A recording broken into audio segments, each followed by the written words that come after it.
स्त्री होना आसान नहीं है, महिला होना आसान नहीं है। ऐसा नहीं सोचिएगा कि हमको भगवान ने स्त्री शरीर में जन्म दिया तो महिलाएं तो अपना मोर्चा लेके चलती चलती हैं, पर वास्तविकता ये है, कोई संसार में भूल भी हो जाती है ना, कोई संसार में ऐसे पुरुष जो कुदृष्टि वाले पुरुष हैं, वो कोई गलत कार्य भी करते हैं ना, किसी कन्या के साथ, किसी बेटी के साथ, तो उस कन्या को भी अपना मुख छुपाना पड़ता है, जबकि उसकी क्या भूल, उसकी क्या कमी। समाज में कई बार ऐसा भेदभाव की दृष्टि देखी जाती है, पर हम निवेदन करें समझदार लोगों से, सत्संगी लोगों से कि भैया ये भेदभाव करना बंद करिए। स्त्रियों का सम्मान, माताओं बहनों का सम्मान, जब वो चले गली में तो बिना किसी डर के साथ कि कोई मुझ पर गलत दृष्टि डालेगा, इस भय से मुक्त होकर के चलें। कन्याओं को शिक्षा, उनकी सुरक्षा, ये सब समाज का परम कर्तव्य है और इसको हर एक व्यक्ति को निभाना चाहिए, चाहे वो घर की पुत्रियां हो, चाहे वो बाहर की कोई महिला हो, सबके साथ दृष्टि संभाल करके चलें। और भैया महिला भी ने ध्यान रखें, महिलाएं भी थोड़ा अपना रूप का, स्वरूप का, मर्यादा का वो भी ध्यान रखें। ये भी कोई हमें तो तर्क लगता नहीं है, अब कोई भले हम पर टिप्पणी कर दे, चाहे हमको गालियां दे, पर हमें ये भी नहीं ठीक लगता कि महिला कहती हम कुछ भी पहने, कुछ भी करें, तुमको क्या लेना देना। भैया मर्यादा में तो रहना ही चाहिए, चाहे वो पुरुष हो चाहे महिला हो। देखो जब तक गंगा मैया मर्यादा में रहती हैं तो पूजी जाती हैं, गंगा मैया की आरती होती है, उनकी अर्चना होती है, पर वही गंगा मैया अपनी मर्यादा तोड़ दें, बांध तोड़ दें, दोनों किनारों से तोड़ करके बनारस के घाटों पर निकल करके लोगों के घर में घुस जाए ना, तो जो गंगा जी पूजी जाती है उसी गंगा के जल को लोग बाल्टी में भर भर के घर से बाहर फेंकते हैं, घर से बाहर निकालते हैं। जब तक मर्यादित है तो पूजनीय है, वंदनीय है। वैसे ही संसार में सबके साथ, महिलाओं के साथ भी यही। और महिला अगर मर्यादा में रहे, महिला अगर सुरक्षा में रहे, तो हम कहते हैं महिला की कमजोरी नहीं, ये उसकी ताकत है। बताओ पुरुष और महिला का भेद हम करें ना मर्यादा के रूप में, तो हम इतना ही कह सकते हैं कि जो लोहा होता है ना, उसको दुकानदार भी बड़ा बड़ा लोहे का जो बाट होता है, 5 किलो 10 किलो का बाट, उसको बाहर ही कहीं भी घर, दुकान के बाहर कहीं भी रख के रात को छोड़ के चला जाता है, ज़्यादा उसकी सुरक्षा नहीं करना पड़ता क्योंकि लोहा है। पर अगर कोई हीरा हो, डायमंड हो, बहुत कीमती हीरा हो, तो क्या उस कीमती हीरे की सुरक्षा नहीं रखी जाती? क्या ज्वेलर्स की शॉप पर गार्ड नहीं खड़े करे जाते?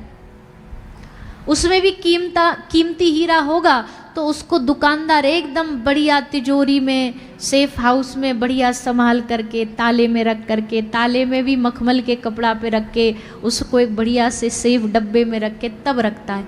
क्यों? क्या वो हीरा कमज़ोर है? कमज़ोर नहीं है, पर उसकी कीमत ज़्यादा है, इसलिए उसको सुरक्षा में रखा गया है। वैसे महिलाओं की कीमत ज़्यादा है, पुरुषों से कई गुना अधिक है, इसलिए उनको सुरक्षा में रखने का भाव है। सुरक्षा में होना उनका कमज़ोरी का प्रमाण नहीं है कि भाई उनको तो कोई सहारा चाहिए ही चाहिए। नहीं नहीं नहीं, महिलाओं को किसी सहारे की आवश्यकता नहीं है, पर उनकी कीमत ज़्यादा है, इसलिए उनकी सुरक्षा ज़्यादा है। कीमती चीज़ों की सुरक्षा होती है। तो हम तो दोनों को ही, पुरुष भाई महिला, सबको कहते हैं भैया अपना मर्यादा अपने हाथ रखो, पुरुष महिलाओं का सम्मान करे, महिला पुरुष का करे। अगर ये नहीं होगा तो घर में फिर क्या होगा? क्या होगा घर में? घर ही मूवी थिएटर बन जाएगा। घर में ही सारे एक्शन, सारी फाइट सब घर में ही हो लेगा। वो उसको सुना रहा है, वो उसको सुना रहा है, महिला कही, अरे राम राम राम, मेरी तो किस्मत फूट गई, पता नहीं इतने रिश्ते आए थे पर हमारे पिताजी ने पता नहीं तुम में ही क्या देखा। फिर पुरुष कहेगा, भला हुआ वो सबकी जान छूटी, फंसना तो हमें ही था।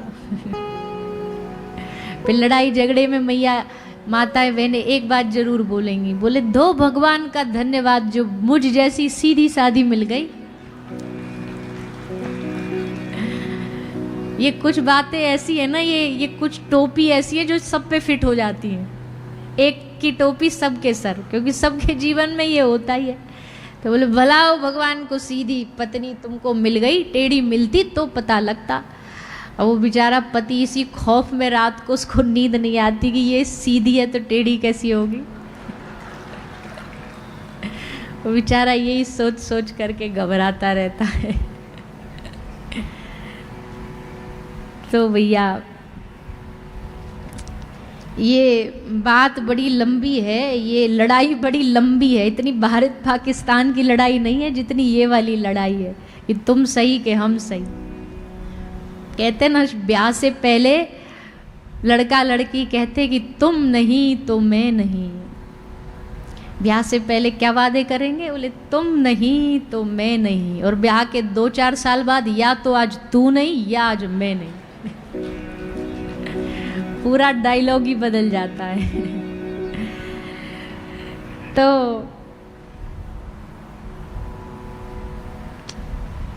ऐसा ही है कि एक दूसरे को समझे, एक दूसरे की बात को समझे और सम्मान करें। कोई भी, ये तो चलो हमने ये संबंध का नाम आया तो बोल दिया, बाकी कोई भी, कोई घर में स्त्री शरीर हो, कोई बालिका हो, बहन हो, पुत्री हो, पत्नी हो, उनको समान समझे, उनको समान समझे। अच्छा, पुत्रियों को, पत्नियों को व्यक्ति कुछ आगे नाम भी कमा लेना, बढ़ भी जाए, तो भी आदमी बड़े घमंड से कहता अच्छा है हमने तुमको मौका दिया आगे बढ़ने का।